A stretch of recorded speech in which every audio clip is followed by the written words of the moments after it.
কেমন আছো? হয়তো ভালো, আবার হয়তো ভালো না। তোমার জীবন সঙ্গী সে কেমন আছে? ভালো।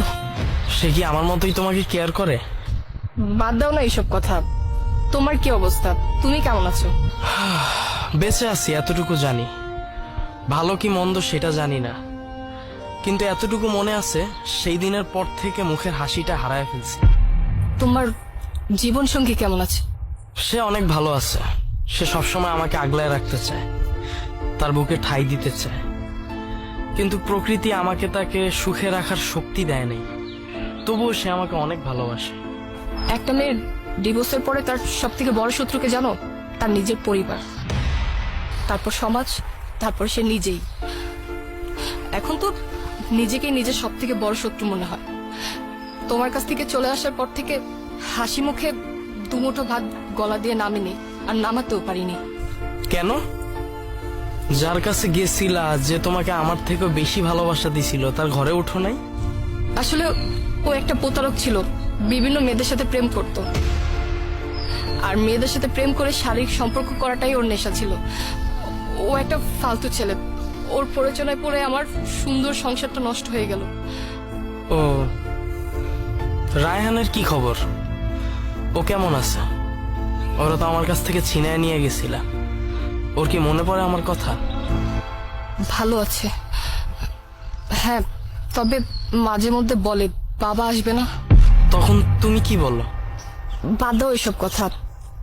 তুমি তো আমাকে সময় দিতে না। আমি ভাবতাম তুমি মনে হয় আমাকে ভালোবাসো না, অন্য কারোর সাথে তোমার সম্পর্ক আছে। তুমি তো আমাকে বিকালে নিয়ে ঘুরতেও যেতে না। আমার তখন মনে হতো যে তুমি হয়তোবা আমাকে সময় দিতে চাচ্ছ না। আমি কতটা নির্বোধ ছিলাম। আমি যদি বুঝতে পারতাম যে তুমি আমার সুখের জন্য এতটা কষ্ট করতেছো, নিজের সুখ বিসর্জন দিয়ে কাজ করতেছো, কিন্তু আমি তা বুঝি নাই। আমি সবসময় নিজের কথা চিন্তা করছি। আমার তখন নিজেকে অনেক একা একা মনে হতো। একাকিত্ব কাটানোর জন্য কি করব কিছুই বুঝতে পারতাম না। ঠিক সেই সময় ও আমাকে মেসেজ করত। প্রথমে ভেবেছিলাম যে ওর সাথে কথা বলবো কিনা, পরে চিন্তা করলাম যে না, ওর সাথে কথা বললে হয়তো বা আমার একাকিত্বটা কেটে যাবে। প্রথমে ওর সাথে বন্ধুর মতো কথা হয়, তারপরে বন্ধুত্ব থেকেই প্রেম। তুমি তো আমাকে কখনো সন্দেহই করতে না, কিন্তু হঠাৎ করে একদিন তুমি আমাকে সন্দেহ করলে, আর সেই বিষয়টা নিয়ে তোমার সাথে রাগ করে বাপের বাড়ি চলে যাই। আর তখন তুমি আমাকে আমার বাপের বাড়ি থেকে নিয়ে আসো, আর তারপর থেকেই তোমার বাড়িতে থেকে তোমার খেয়ে পরকীয়া শুরু করলাম। কিন্তু তার ফলাফল তো আজকে দেখতেছই। সেই দিন তো কোর্টে কেস তুমি জিতে গেছিলা, আমি হাইরা গেছিলাম। তোমার কাবিনের 5 লক্ষ টাকা তো আমি তোমাকে দিয়ে দিছিলাম। ওই টাকা দিয়ে যদি কিছু করতা, ছেলেটাকে নিয়ে তো ভালো থাকতা। উপরালা কাউকে ঠকায় না। সেদিন আমি জিতলেও উপরালার কাছে আমি হেরে গেছি। উপরালার বিচারে তোমার দেওয়া কাবিনের 5 লক্ষ টাকা নিয়ে রাসেল পালিয়েছে। রায়হান এখন কোন ক্লাসে পড়ে? ক্লাস 1-এ। স্কুলে ওর বাবার নাম কি দিছো? মুন্না। ও, থ্যাংক ইউ। মুন্না, আমাকে একটাবার সুযোগ দেওয়া যায় না? তুমি সেই সুযোগ হাতছাড়া করে ফেলছো।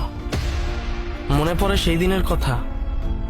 আমি তোমার পা পর্যন্ত ধরছিলাম আর বলছিলাম রাসেলকে তুমি ভুইলা যাও। আমি তোমাদেরকে একসাথে একটা রুমেও দেখছি, কোনো রিয়েক্ট না করে তোমাকে বলছি আমি সব ভুইলা যাব, তাও তুমি আমার কাছে চলে আসো।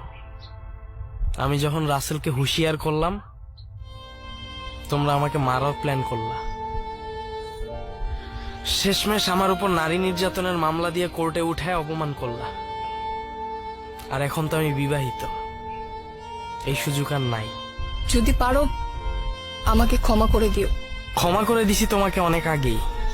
তোমার উপর আমার রাগও নাই, অভিমানও নাই। আসলে এটা আমার ভাগ্যে ছিল তো। আচ্ছা ঠিক আছে, আমি তাহলে আসি। আমার অনেক দেরি হয়ে যাচ্ছে, কারণ আমার পরিবারের মানুষরা তো এখন আর আমাকে তাদের মেয়ে মনে করে না। আবার দেরি করে গেলে অনেক কথা শোনাবে। ঠিক আছে, ভালো থেকো আর রায়হানের খেয়াল রেখো।